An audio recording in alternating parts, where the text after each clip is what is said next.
Imagínate esto. Estás corriendo. El sol golpea fuerte sobre tu cabeza.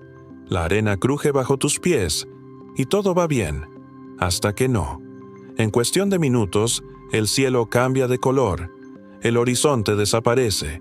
Y cuando quieres darte cuenta, ya no sabes dónde estás. Este es el relato de un hombre que se perdió en el desierto más grande del mundo. Un hombre que pasó 9 días sin comida, con casi nada de agua, y que tomó una decisión tan oscura que él mismo preferiría olvidar. Pero lo que más sorprende de esta historia no es que haya sobrevivido, es lo que tuvo que hacer para lograrlo. Abril de 1994, Marruecos, Sahara Occidental. El maratón de Sable, la Maratona de las Arenas, estaba en su 9ª edición, y ya era considerada, sin exageración, la carrera a pie más difícil del planeta. 6 etapas, 6 días, más de 250 kilómetros, a través del desierto del Sahara, con temperaturas que superan los 50 grados centígrados. Los participantes cargaban su propio equipo, comida, ropa de emergencia, kit de supervivencia, todo sobre sus espaldas.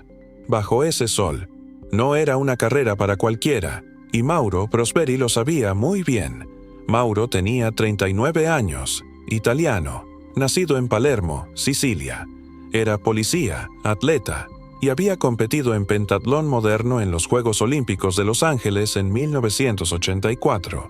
Un hombre entrenado, un hombre disciplinado, un hombre que conocía su cuerpo mejor que la mayoría. Había llegado al desierto con una misión clara: terminar la carrera.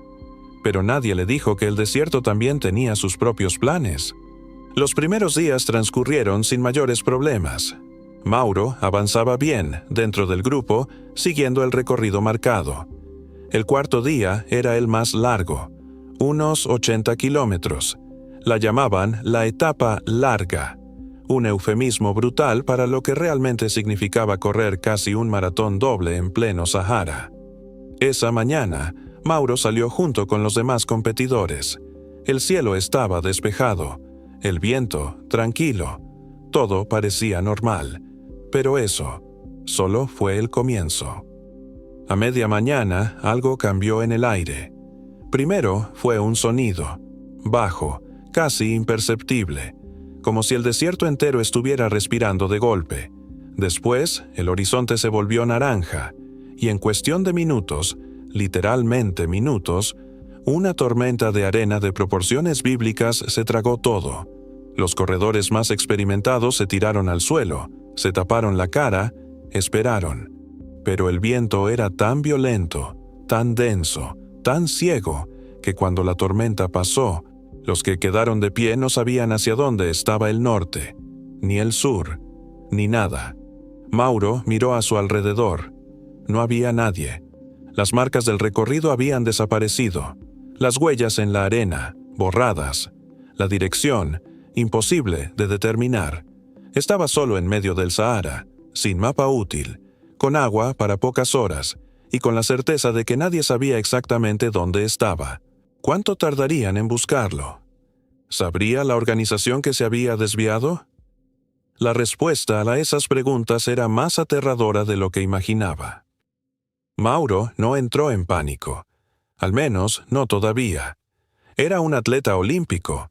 Tenía entrenamiento de supervivencia básico. Y lo más importante, tenía disciplina mental. Así que hizo lo que cualquier persona entrenada haría en esa situación. Observó el sol. Intentó orientarse.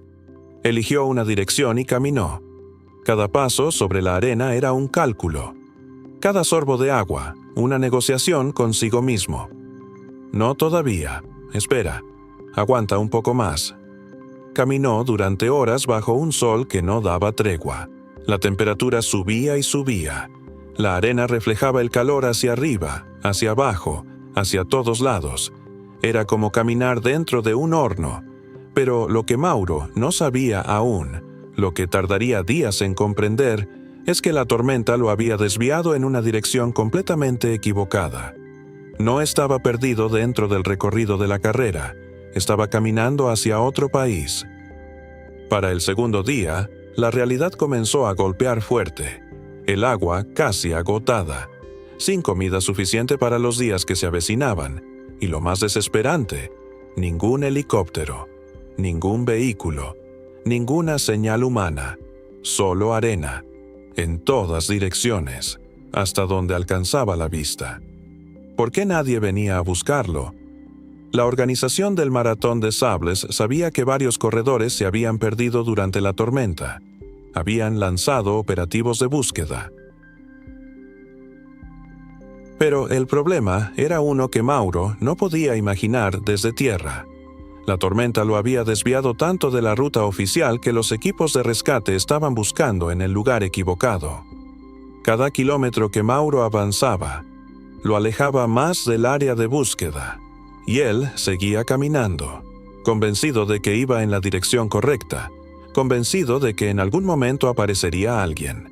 Pero lo que sucedió después fue aún peor. Para el tercer y cuarto día, el cuerpo comenzó a fallar. La deshidratación severa no es simplemente tener sed. Es un proceso lento y brutal donde el organismo empieza a apagarse por partes.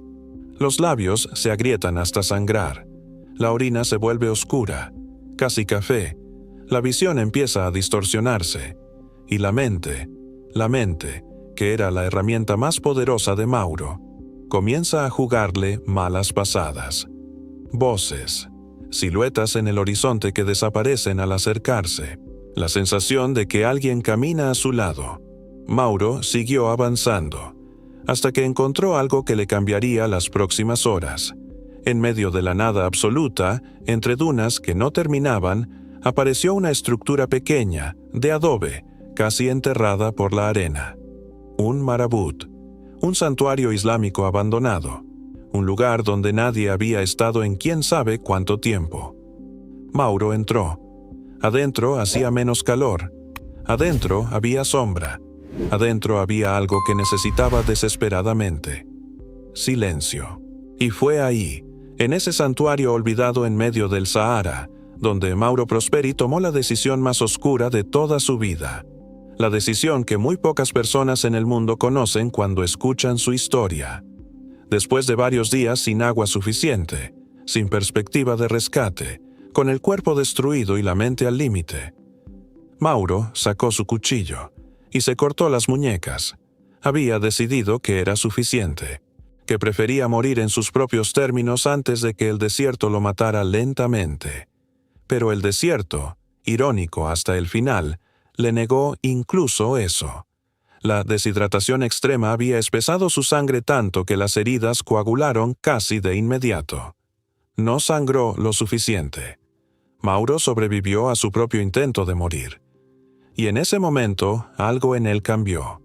No supo cómo explicarlo después. Solo supo que en ese instante, tirado en el suelo de un santuario abandonado en el Sahara, tomó una decisión diferente. Decidió vivir, sin importar el costo. Y si quería vivir, necesitaba agua. Mauro no tenía, o casi no tenía, así que hizo lo que haría cualquier persona que haya decidido sobrevivir a cualquier costo. Buscó. En el santuario había murciélagos, pequeños, oscuros, colgados del techo. Mauro los atrapó, los mató y bebió su sangre. ¿Lo asco? Sí, probablemente. ¿Funcionó? También. La sangre de los murciélagos contenía suficiente líquido para mantenerlo con vida unas horas más. También comió los murciélagos crudos. Cada gramo de proteína contaba. Pero el santuario no podía ser su hogar para siempre. Al sexto día, Mauro tomó la mochila, ahora más ligera que nunca, y reanudó la marcha. ¿En qué dirección? Cualquiera que no fuera la misma de siempre.